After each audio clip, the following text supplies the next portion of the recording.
दोपहर की ढलती धूप पुराने लोकल प्लेटफॉर्म पर फैल रही थी।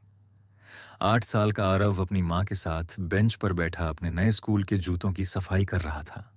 कुछ दूर उसी उम्र का राजू जमीन पर अपनी चाय की केतली के पास बैठा था।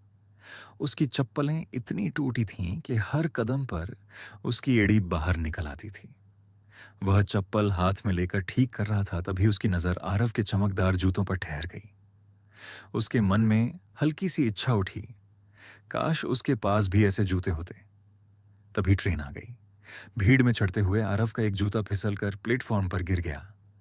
ट्रेन में चढ़ते ही उसे इसका एहसास हुआ और वह दरवाजे पर खड़े होकर चिंता से नीचे देखने लगा। राजू ने जूता उठाया। एक पल को मन हुआ कि इसे रख ले, उसके अपने जूते भी कितने टूटे थे। लेकिन उसका दिल बोला, यह सही नहीं है। वह अपनी केतली छोड़कर दौड़ पड़ा। ट्रेन धीरे धीरे चलने लगी। आरव ने उसे आते देखा और आशा से अपना हाथ आगे बढ़ाया। राजू पूरी ताकत से दौड़ा।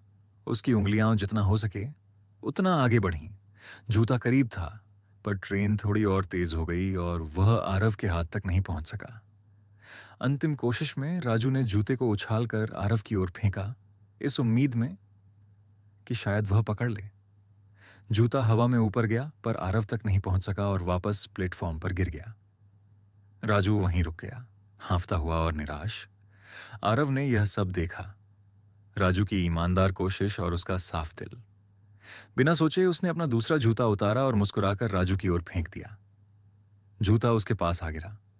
राजू पहले चौंका, फिर उसके चेहरे पर एक बड़ी मुस्कान फैल गई। उसने दोनों जूते उठा लिए, मानो कोई अमूल्य चीज मिल गई हो। दूर जाती ट्रेन से आरव मुस्कुराकर हाथ हिलाता रहा और राजू ने भी पूरे दिल से हाथ हिलाकर उसका आभार जताया।